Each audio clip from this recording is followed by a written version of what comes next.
All right. Good evening. We're starting with Psalm 95 this evening. These next handful of Psalms, at least, are some of those that we would call orphan Psalms. We don't know the author of the Psalms that are written.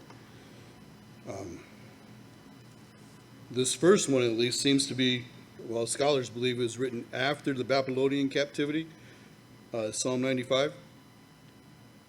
And so not all of the Psalms are pre-Babylon. In fact, I think just last week or the week before, we looked at one written by Moses. So, or not last week, we weren't here last week, but anyways. Psalm 95 says, "O come, let us sing to the Lord. Let us shout joyfully to the rock of our salvation. Let us come before his presence with thanksgiving. Let us shout joyfully to him with psalms.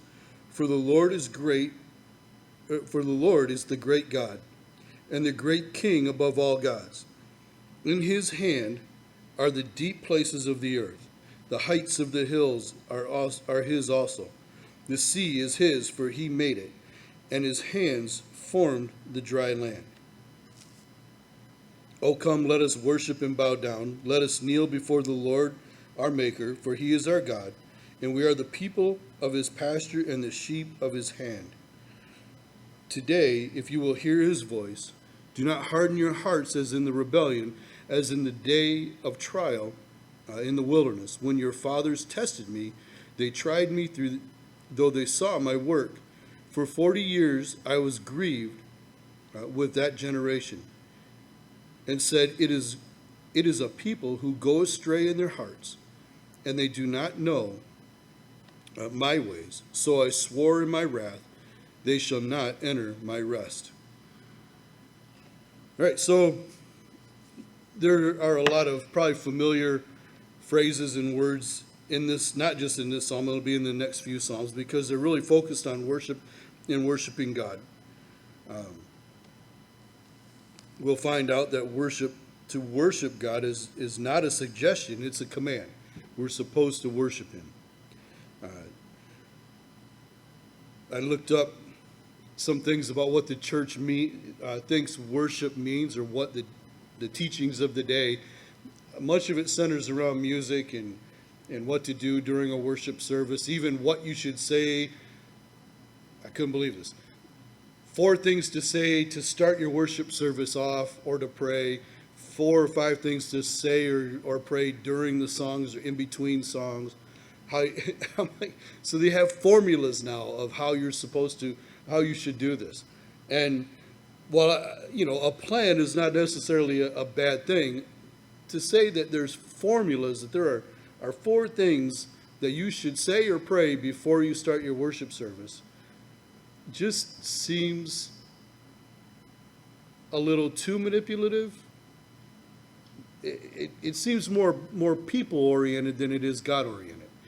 And worshiping is to bow or to yield to someone greater than you.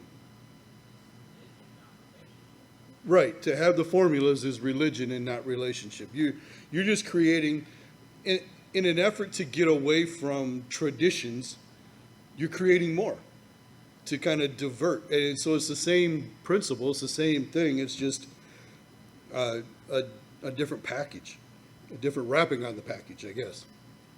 I mean, I can remember when I was a kid, the bulletins in church would tell you when to stand for which hymns, when to sit down, what scripture was going to be read between songs and whatever else, and it was all very well laid out. And as a kid, I didn't think anything of it. It was it was good for me to know it's time to stand up or it's time to sit down, so I didn't have to be invited to, you didn't have, there was not a lot of interaction. You didn't have to be invited to stand up. Nobody said, okay, be seated if you want to be seated. You just up and down and whatever.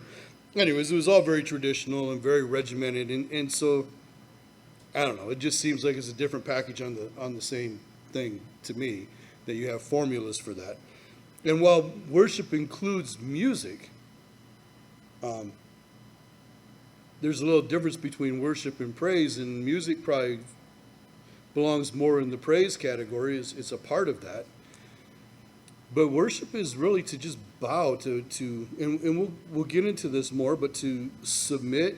And we've been talking a lot about that on Sunday mornings with First Peter, being submitted to God and submission to one another and whatnot. But it has to do with kind of like just bowing to that which is important to you. You know, so if you think you're important, if you want people to talk to you, or you want, if you're I'm trying to phrase this right, I didn't write it down. If you're gonna just give into your body, anything that you want, anything that you desire, it's all about you. Then you're worshiping yourself. You've made yourself your own God. If you're worried about popularity and you're worried about people liking you, well, now you're worshiping the other people because you're doing everything you can to please them. If you're not worried about any of that, but you are worried about, or not worried about, but concerned with or focused on being in the presence of Almighty God, then you bow to Him and you know His ways, you learn His ways by reading His Word. He's given it all to us. It's all spelled out for us. So we come to that, and we come with a heart, hopefully, to want to know Him better, to want to know His ways, to want to serve Him. It's keeping in mind that He's our King. He's our God and our King. And so we are to worship Him and to submit fully to Him, and with the idea that we are in His service, and it's an honor to be there. You know, I only have a picture of medieval times, but in a medieval time, I don't imagine you went into a king's court and just expected a king to give you whatever you wanted, or went in with a cocky attitude, or telling him what to do or what not to do, or reminding him what his words were, or whatever, unless you thought you had a leg up on him, you had something to hold him to. And we don't have that position. There is no opportunity for us to have something on God that would force Him to do what we want Him to do. Instead, and we do try to do that. People try to do that all the time. Tell God what's what, and remind Him of His words, and as though they're going to manipulate Him into what they want Him to do, when the reality of it is we should come into His presence with the attitude of Esther. Humbly and with the understanding that He knows our hearts and He knows our intent. You can't hide what your intent is with God. He knows that. He knows what it is.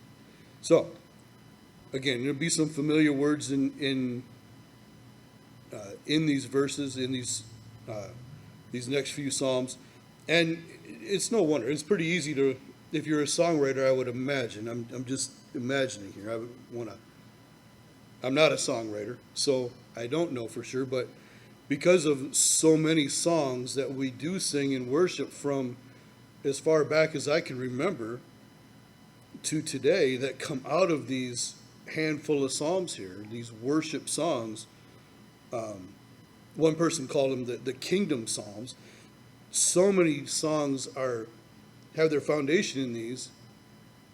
It seems to me that this is a good place, and it's been mined out. People have gone to these to be inspired to write new songs, and yet there's no end to them. Nobody's going to read these psalms and not be able to be inspired and say, well, it's all been everybody's already done this one, everybody's already done that one.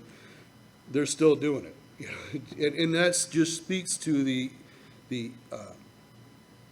eternal nature of God's word. It's never going to run out. We'll probably be singing songs out of these psalms in heaven, in the new heavens and the new earth, when we worship God in eternity future. These psalms will probably still be inspiring to us. So, oh, come and let us sing to the Lord. So again, singing and music are a part of it. Let us shout joyfully to the rock of our salvation. Our salvation, you guys, is immovable, right? He's a rock. He is the foundation. He is what our faith and what our life is built on. And that is not movable. I mean, the rock is in a capital R there. It says, let us come before his presence with thanksgiving. Let us shout joyfully to him with psalms. So we come with a thankful heart. And not because we're coming with a thankful heart because we're expecting, but come with a thankful heart because we've already received. We've already been given. So that's why we come with a thankful heart. And it should produce joy in our lives. Let us shout joyfully to him with psalms. So sing loud. You know, a lot of people are intimidated by singing, and you know, I don't have a great voice. That's, you know, everybody thinks that they have to be up. They have to have the voice to be in front of everybody, or they have to have the voice that the leader has, or they shouldn't be singing out loud at all. But if your heart is full of joy, it's hard to contain it, right? It shouldn't be something we can just bottle up and not express, and according to this, loudly. So we should be able to put our whole heart into our worship, and that's maybe a better way to describe it. But express ourselves to the Lord, to let our words and our joy flow out. It says, for the Lord is great. This is why. The Lord is the great God and the great King above all gods. That's it. We serve the number one, the one and only. And why wouldn't we then? If he is so far above everything that's been created that it can't hold him, it can't consume him, he could consume it with a snap of his fingers. It can't consume God. Man's best efforts can't consume or oppress God. He is the one and only, the great God, the great King above all gods. And that's who we serve. And he condescended to us. He came down to us. He spoke to us in a way that we could, well, he made us in a way that we could relate to him and that he could relate to us, that we would understand who he is, even just by how we were made.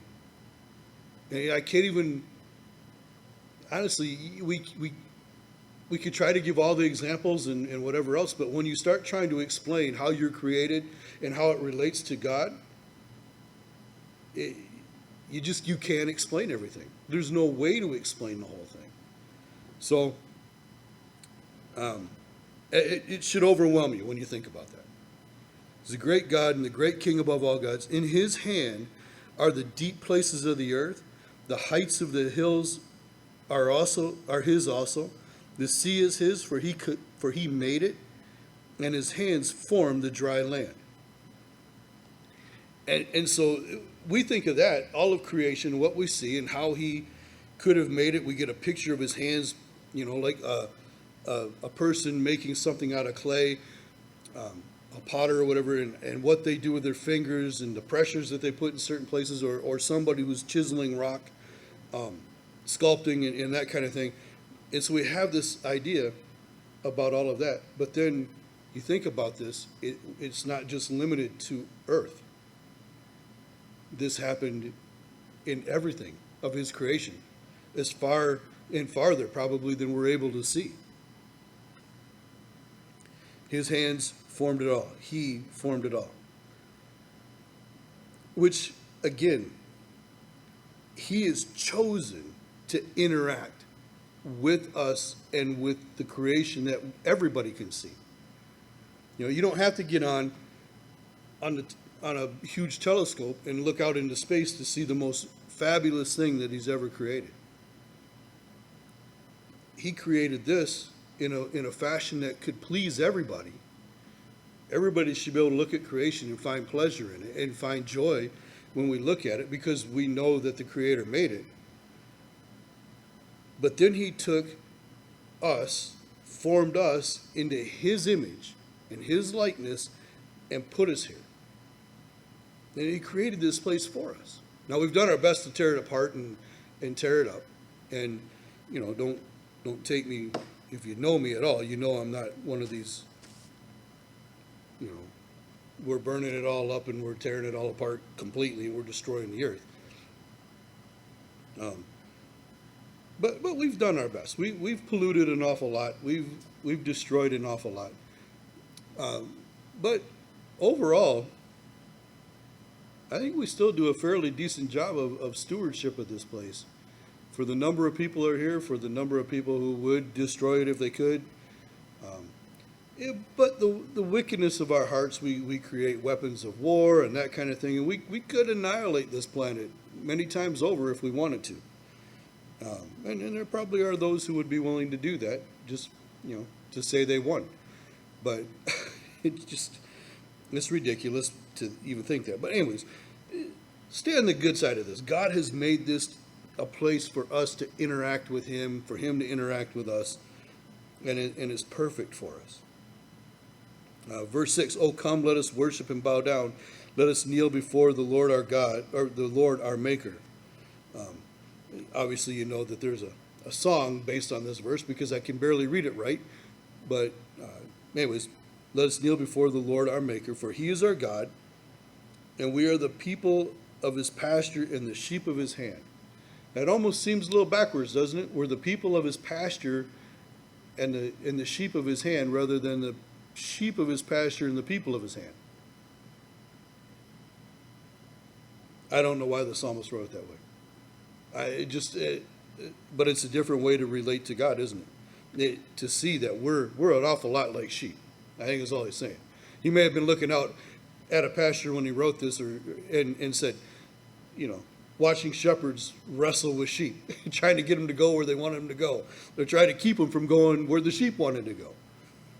And yet, I heard one Scottish pastor say that he came to the realization that the only reason that anybody would ever want to be a shepherd, because sheep are just so hard to deal with, they're stubborn, and stupid. He said the only reason that they could do that is because they love sheep. And so you think about that, and that realization while he's getting ready, and I don't know even what he was teaching on or what he was writing about, but that realization, the only reason that a person would want to be a shepherd is because they love sheep in spite of everything that they are. And I've got 2 goats, and I can understand that. I don't want to be a shepherd. I just want weed control on my property. So it makes it easier for me to mow the grass if I don't have so much to mow. And that's all I want them for. I'm not a shepherd. I don't want to go sit in the field or a pasture for hours on end with a bunch of sheep. But they love them, and that's the only reason to do it. And so the only reason God continues to interact with his people that act like sheep is because he loves us. He loves us in spite of ourselves. He loves us. And that should speak to a lot of people probably, especially in a day like today. We talked about some of the things before we started. We did our prayer time. That's why it maybe seems a little late for us to be on the live feed. But we talked about some of the things that we've seen or read in the last couple of weeks, and for me, the last couple of days. And God still loves us in spite of that. And the evil that comes out and the violence that's being done, and yet he still loves us. And all the statistics or all the things that we talked about, one of the things we didn't bring up was the suicide rate right now. And I don't know what it is, so I'm not going to spout off a statistic right now, but I can't imagine that it's gotten any better in the last couple of months. We knew that when the pandemic started and the things started locking down and the lockdowns had gone too long, that the suicide rate was going up. But now nobody's talking about that. So I can only imagine it's because it's too high and too much of a negative to bring up. And so think about that. If you're there, if you're listening or you listen to this later and you're there, you think you have no value? Look at everything that's going on and understand that God still loves us. And he loved you enough to open this up to you either tonight, to bring you to this point tonight, to hear that you have value in his eyes, that he loves you, whether it's here live, you're on with us live, or whether it is later on, you hear it down the road, God loves you. And he wants to bring you into this flock of sheep and people and follow him, and where he can protect you. John tells us he's the good shepherd, and that he was the door. And the door that he's talking about is the doorway to the corral that they would put the sheep in at night, where the shepherd would lay across the doorway so that his sheep wouldn't walk out, because they wouldn't walk over their shepherd. And his intent is to keep us and to bring us in eventually, when this is all said and done, and it doesn't appear like that's a whole lot longer, but when this is all said and done, to take us home to eternity with him, rather than to face him as the judge. So anyways, all that to say, listen, if you feel like it's time to be done, and we all do, but with a different outcome. I think it's time to be done. I want to be done, but that means I want Jesus to blow the trumpet and call us home and be done. Until then, he's left us here, and like Paul would say, evidently, it's better for me to be here than it is for me to be with him. Serves God's purpose right now for me to be here, for us to be here, for the church to still be here. And so we stay busy at that. But the book of Ephesians tells us we have value to him, that we are an inheritance to him. He's not just an inheritance to us. Jesus came, the Son of God came in the form of man, took on a physical body, became a man, passed all of the temptations, was tempted every way that we are, in every facet that we are, and overcame those temptations and became the sacrifice on the cross for us. He loved us that much that he paid the price. Again, John would tell us in one of his epistles, he paid for the sins of the world. So the price that he paid was so big and so complete that literally everybody, if they wanted to, could ask for forgiveness and receive it. But we also know not everybody will. But everybody could. Everybody could do that. Anyways, where do we leave off? Let's go back to verse 6. Oh, come, let us worship and bow down. Right? So that's that position of submission, right? Bowing down. And I think as Christians, we need to do that. We don't do it in our church services. We don't. Sometimes when we have altar calls, you see people come up and they might go down to their knees then. Every once in a while in our prayer times, even corporately, we'll say, hey, if you want to, go ahead and get on your knees and we'll pray that way. But I think a Christian should, especially on his or her own, have times where they're on their knees, where their faces are bowed before God in this position. It's not just a matter of bowing your heart. Now, you could do that, and you could do it in front of people and not have that submission in your heart. You could fake it and fool everybody else here. But it's not likely if you're doing that on your own, when you're alone. I mean, if you're just going to fake it, why would you do it when you're by yourself? Right? I think we need to remind ourselves that we need to often be in a position, that physical position of submission reminds us of being submitted in our heart to Christ and what's going on around us and in our lives, and that we're seeking to do his will and not our own. We're seeking to be here for his benefit and to benefit others and not for our own benefit. And so that, anyways, that should be our major point. It says, for he is our God, and we are the people of his pasture and the sheep of his hand. Today, if you will hear his voice. So right now, if you're willing to hear his voice, do not harden your heart as in the rebellion, as in the day of trial in the wilderness. Now he's talking about when he brought Israel out of Egypt. Right? And when they left, when he finally forced Pharaoh's hand with the death of the firstborn, and it touched Egypt, but because of the Passover meal that God had instructed Israel to do and the blood on the doorposts and all, death passed over those houses.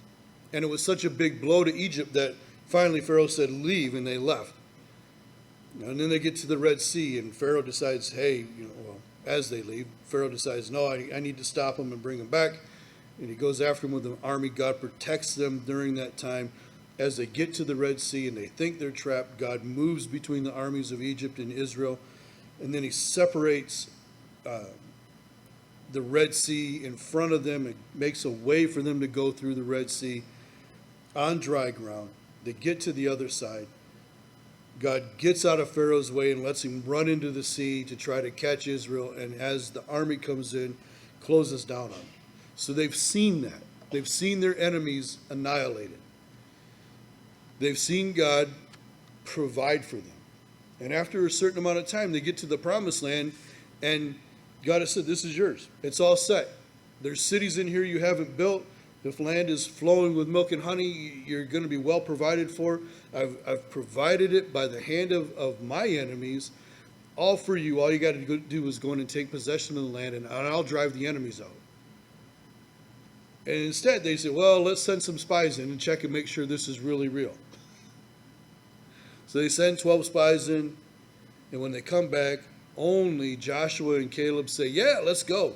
Everybody else is like, oh, they're giants. We look like grasshoppers to them, and they'll crush us and they'll destroy us. And Joshua and Caleb are saying, hey, the Lord has said it's ours. All we have to do is go.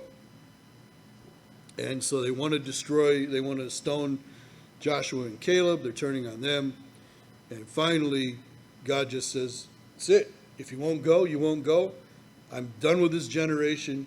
You're going to die in the wilderness. When this generation passes away, the next generation coming up, they will enter into my rest. But because of the hardness of heart, and he says, as in the rebellion, hardness of heart is rebellion against God. It is rebellion against God. And listen, we're seeing it firsthand. We've been able to teach this and to preach this without any problem over the centuries, because in every generation we've been able to see this, that there's always a group of people or a tribe or whatever. There's always been somebody who's been rebellious against God. You go back after the flood to the Tower of Babel. That was all rebellion against God. And God has always judged it, just like in the days of Noah. He judged the rebellion of men. So wicked and so evil that he says, I'm done. Judgment's coming. I'm going to flood the earth. I'm going to wipe it all out. But Noah, only one person in all of that, finds grace in the eyes of the Lord. Hardness of heart is rebellion against God. And when you do that, you've made yourself an enemy of God. And here, the psalmist is saying, today, if you'll hear his voice, if you're willing to hear his voice, here's what he's having to say. Here's what he says to you. Don't harden your hearts as in the rebellion. Don't harden your hearts as the way that Israel did, even after he supernaturally delivers them from their captivity. Verse 9 says, when your fathers tested me, they tried me, though they saw my work. I can't imagine. I would hope that I would be more like Joshua and Caleb, having seen the Red Sea part, having seen the bitter water turned into fresh water that's usable. Some of the other things that they saw, I would hope that I would be in their camp of, yeah, let's go take on the giants because God said. And not be in the rest of the camp that says, nah, we can't do this. Listen, it's bad. It is bad outside these walls, outside these doors. And it's disturbingly bad. But we can overcome this. There's a rest waiting for us. It's not here. The Bible tells us that on that day, when we stand in front of our Lord, he's going to say, well done, good and faithful servant, enter into my rest. Going into eternity with him is going to be that promised land for us. It is our rest. The promised land is not here. Even if things calm down some, they're not going back to what they were even 6 months ago. They're not going back to what they were 10 years ago. There's no place in the Bible that says this place gets better until after the tribulation time and Jesus sets up his kingdom for 1,000 years. And during that 1,000 years, he reigns.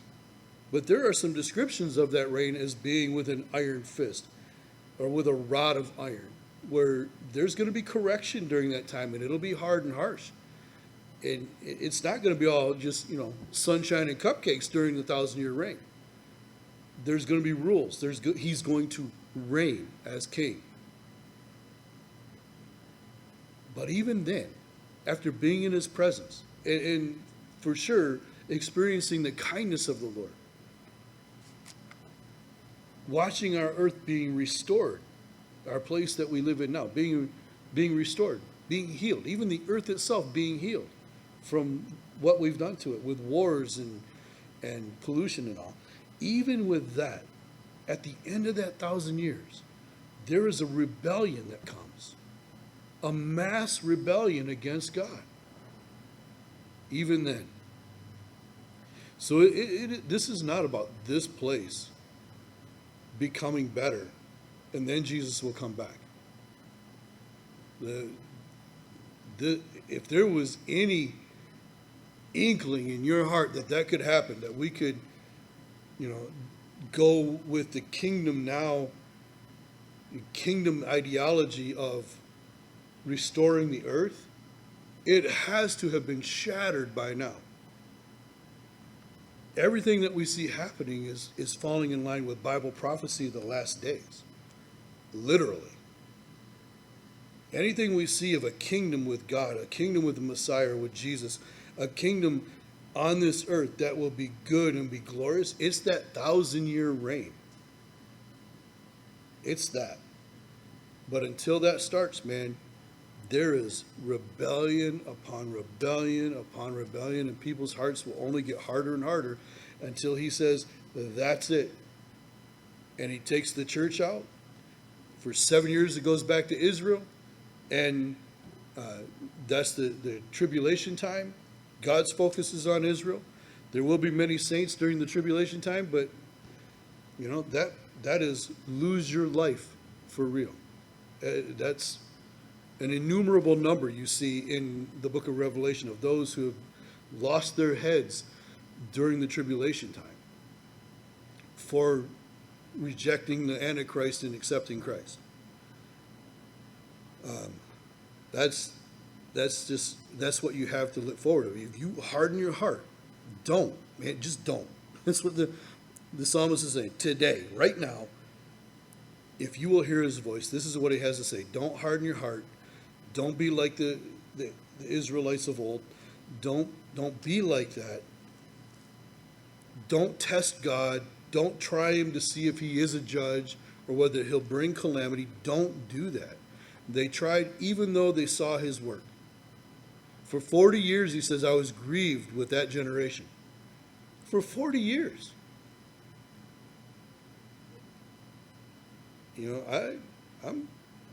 I'll be honest with you. I'm hoping this isn't, we've reached a hardness of heart and only certain people are going into, and so now we got 40 more years to wait for a generation to die off. I don't want that. Let's just go home. Let's just be done. But anyways, for 40 years, God grieved with that generation, or was grieved with that generation. They just, one thing, one experience after another until they all died off. Hardening their hearts, coming against Moses, coming against Aaron. You see things like the earth opening up and swallowing 3,000 people at a time. You see vipers going through the camp, and they have to look to one that is on a pole outside of the camp to be able to be healed. You see people run through with the sword. You see all kinds of things. They just try God time and time and time again. And he's saying, just don't do that. It's easy. Just don't do that. Don't set your heart against me.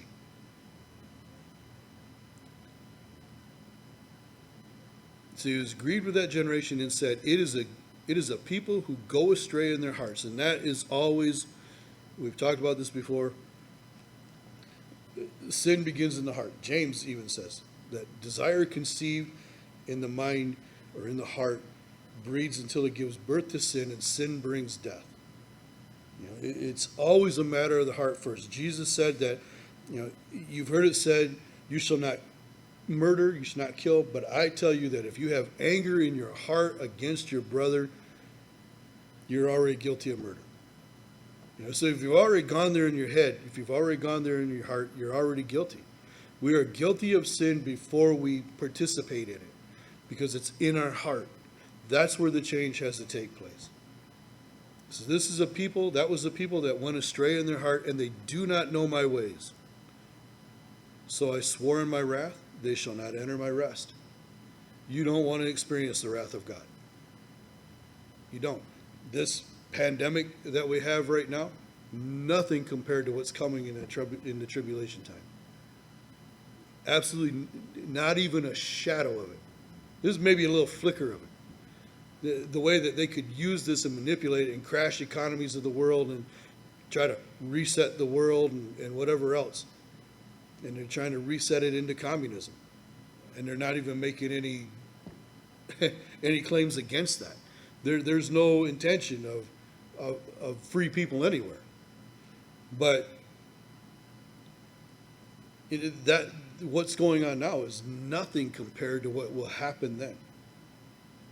It's absolutely nothing compared to it. And you read the book of Revelation and see what God's wrath looks like.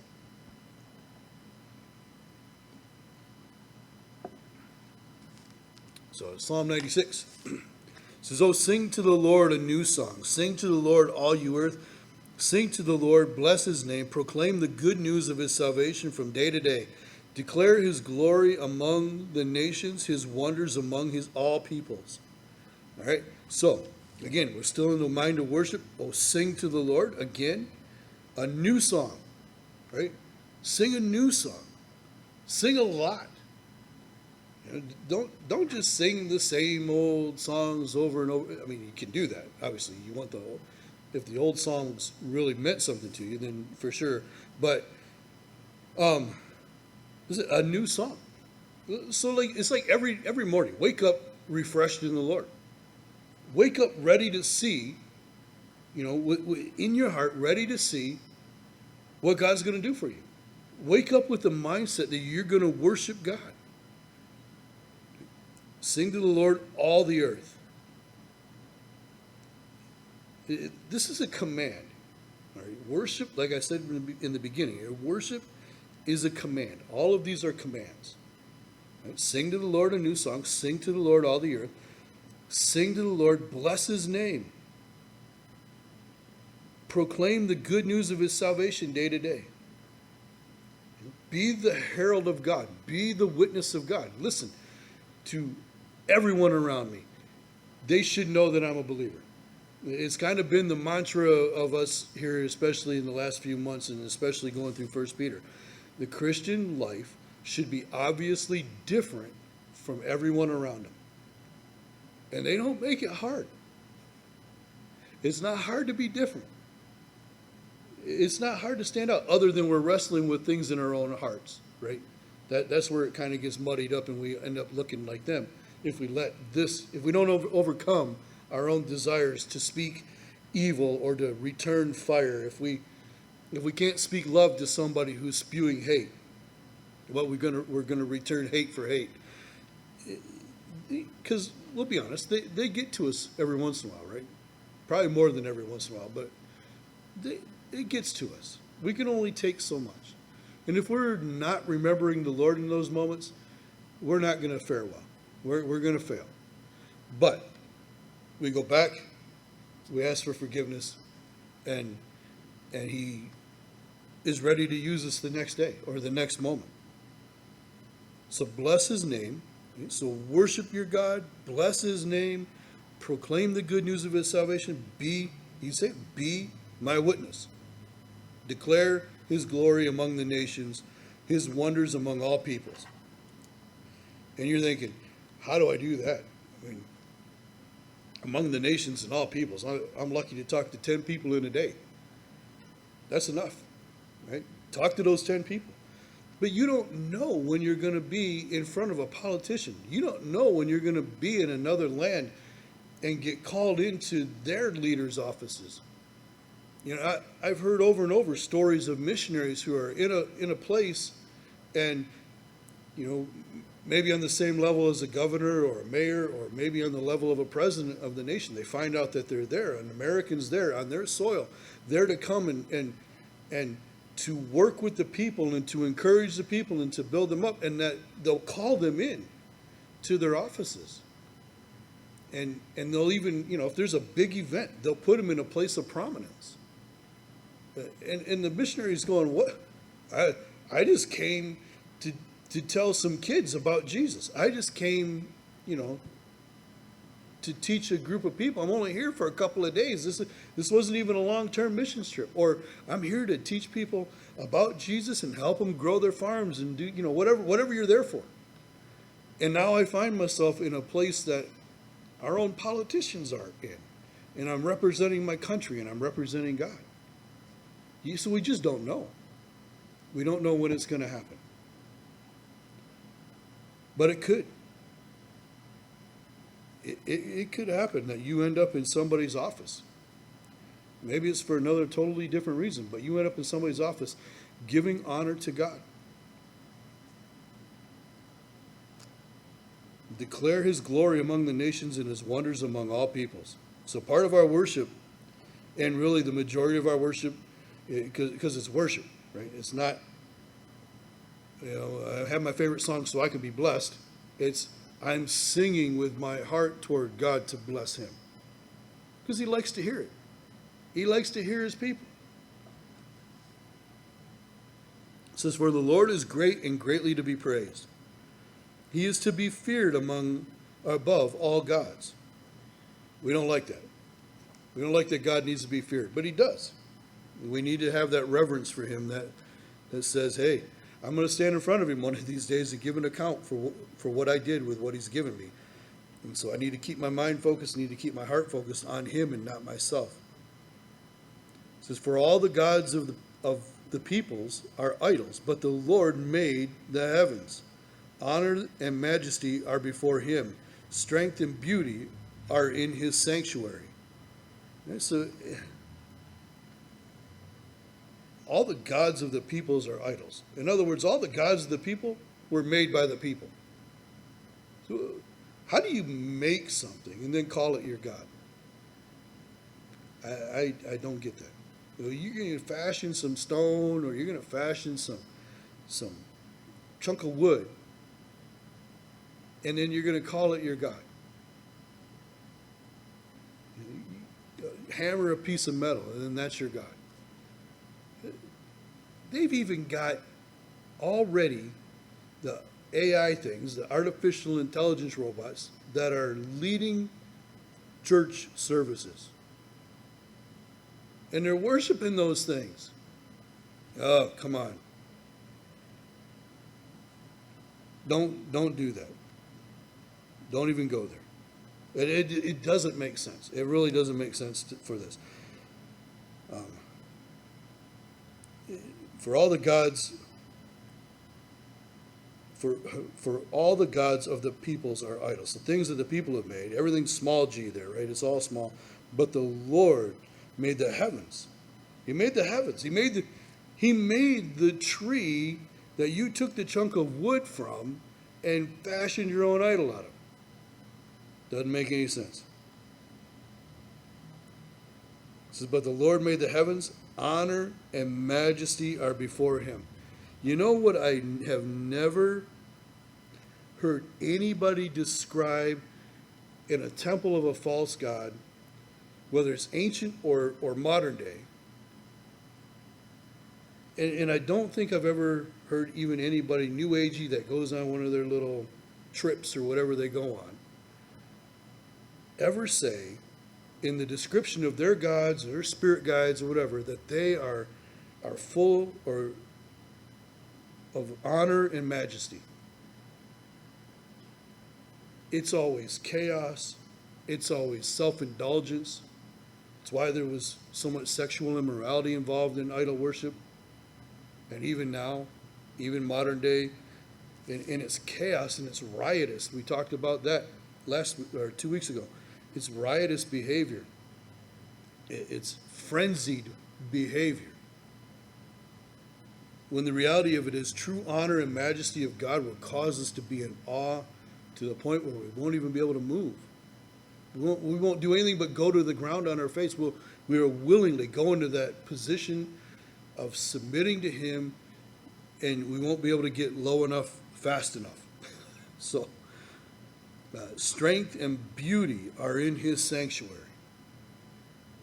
And, we're not talking about this old building that we're in. We're talking about His sanctuary in heaven. Being in His presence in heaven. Give to the Lord, O families of the peoples. Give to the Lord glory and strength. Give to the Lord the glory due His name. Bring an offering and come into His courts. O worship the Lord in beauty of holiness. Tremble before Him, all the earth. Now, excuse me. Some of the things that were brought to the tabernacle, if you guys remember when we went through the law, especially Leviticus, it describes some of the sacrifices that people would bring, offerings that they would bring, were peace offerings. And they stayed there at the tabernacle, and they ate the offering that they brought. They interacted with the priests and with God, and it was a time for them to be there and be in the presence of God and have this time of food, and I think this is what he's talking about. I mean, certainly he could be talking about sin sacrifices and that kind of thing too, but it doesn't seem to fit that idea of that with give glory to and give to the Lord glory and strength, give to the Lord glory due His name, bring an offering. It's an invitation to come into His presence and be there. And know that He's there. So worship the Lord in beauty of holiness. Holiness should be a beautiful thing. Holiness is a beautiful thing. We're told often to be holy because our Father in heaven is holy. He sees that as beautiful. To walk with Him in holiness is beautiful to God. Tremble before Him, all the earth. Again, remember, reverence and fear of God.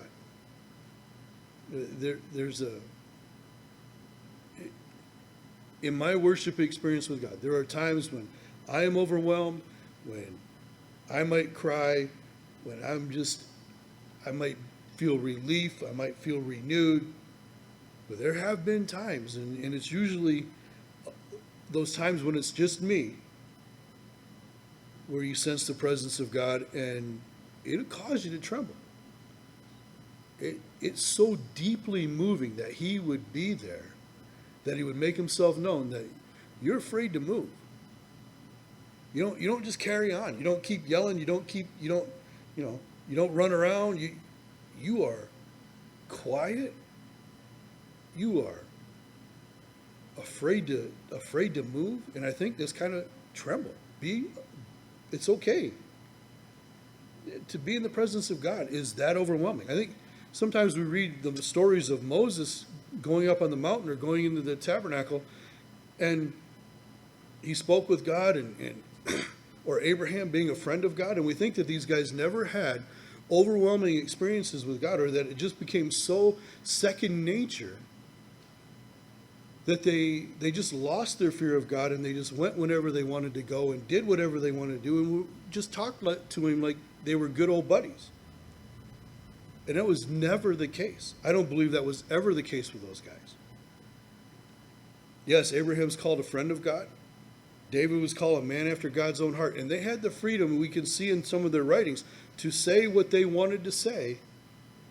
But it was always covered in humility and a desire to be right before God. It was never with the intention of confronting God. Even the Psalms that we've read,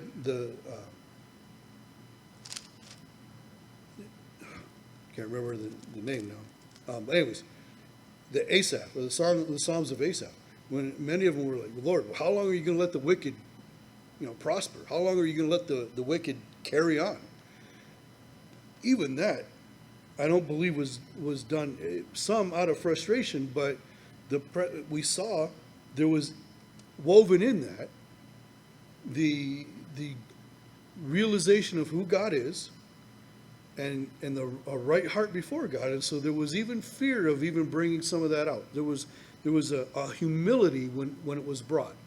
And that needs to always be in our hearts and our minds, to be humble before God, to tremble before him, all the earth. If the world could realize what it'll be like on the day that he sees him, that they finally see his face, the dread that will go through them.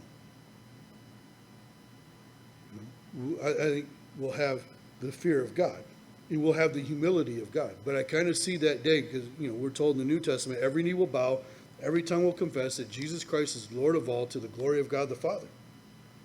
That's going to be an amazing moment. And if it all happens where we're all at the same time, because that's kind of the picture that I think, at least the picture I have in my mind, is that at some point in moment, right before maybe the great white throne judgment, everyone who's ever been created, all, fall to their knees and worship Jesus. And I believe out of humility and love for him, it'll be easy for us. For the world, it'll be a forced thing, but it'll be with fear and dread. They won't have the same emotions.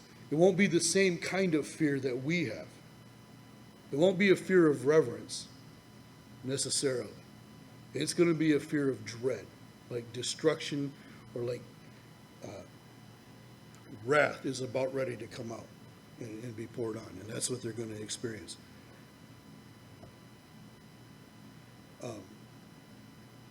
But for us to worship the Lord in beauty of holiness, tremble before him, all the earth, and just be super humble before God.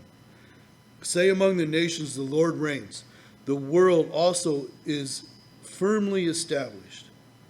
It shall not be moved. He shall judge the people righteously. Wow, the nations, say to the nations, the Lord reigns. The Lord reigns. The world also is firmly established. Notice it doesn't say the earth, it says the world. It's established. The opposition to God is established. And it's not going to be moved, and he'll judge the people righteously.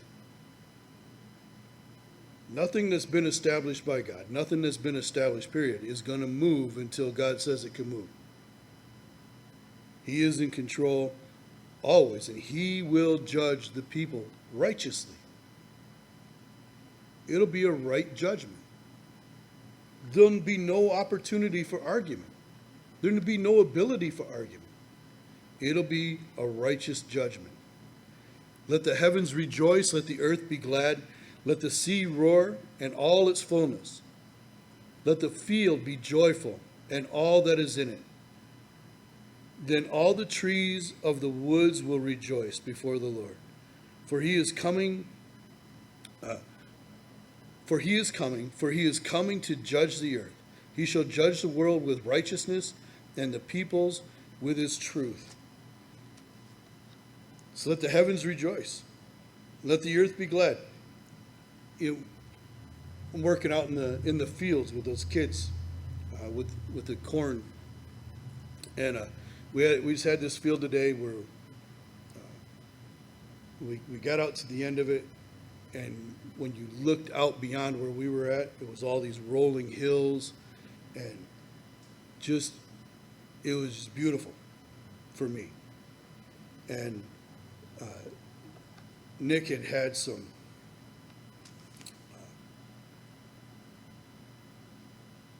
some kind of traumatizing moments yesterday. He had to deal with some wickedness yesterday of other people. Not on the team, but up in Kalamazoo.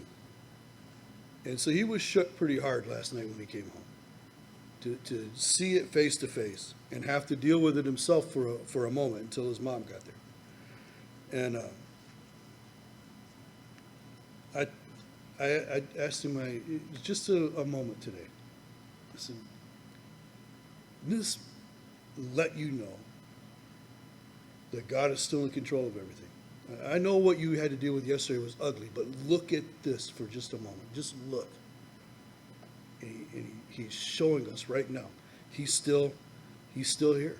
This is him. He's still in control of everything. You need to know that. So let the heavens rejoice, let all the earth be glad, let the sea roar in all its fullness. Now, if you've ever been to an ocean well, you don't have to go to an ocean. You go out here to Lake Michigan. When the waves are big, it's loud. It is loud. But oftentimes the sea in the Bible is representative of people, of the nations. And so you could put that in there. Let the nations roar in all its fullness. Let the sea, the masses of people roar in all of its fullness. But I don't know. Right now, I kind of don't feel like that kind of pollutes it a little bit. We'll just leave it at the sea. Just that picture in your mind, Lake Michigan or wherever you've been that has big giant waves and how noisy it can be. Let the field be joyful and all that's in it, and let all the trees of the woods, then all the trees of the woods will rejoice before the Lord. So all of creation, I think it's Romans, isn't it, that tells us that all of creation is groaning for the Redeemer to come. And it says not just us, it's all of creation is moving and groaning and wants to see the Creator come and the Creator restore. And then there's the promise in verse 13, for he is coming. For he is coming to judge the earth. He shall judge the world with righteousness and the peoples with truth. So that covers all the aspects. Whether it's the world systems, whether it's nations as a whole, or whether it's the people, he's coming to judge with righteousness and truth. There's no making up your own truth. Truth is not relative. You'll find out when you stand in front of God. Truth is not relative. It is absolutely absolute. You can't even say that truth is relative and have it be a relative statement. If you put truth in the sentence, it's now become an absolute statement. To say that truth is relative, that is an absolute statement. You were saying truth is relative. Well, that can't be. This can't be. Truth is absolute. That can be. That's an absolute statement about the absoluteness of truth. Well, I thought we would make it farther. But I'll tell you what, I'm enjoying these. I think, more than I know, needed to have some worship time. And I know we didn't sing and have songs and stuff, but we've been reminded of them. And we've been reminded of worshiping God. And honestly, I've needed a time of worship. And I kind of feel like we've not just studied, we didn't just dig in a little bit, we didn't just learn some truth. We worship tonight by reading these and remembering who God is and remembering what it's like to worship and remembering that we're called to worship. And so I hope that that's for other people also, that you've been able to understand that and kind of be refreshed and renewed tonight by these. And we're going to continue probably for a couple of weeks if it goes the same way. I honestly thought we'd get 3 more in tonight, but we're not. We're out of time. And so just read ahead. If you feel like you're becoming troubled in these weeks ahead, reread these Psalms.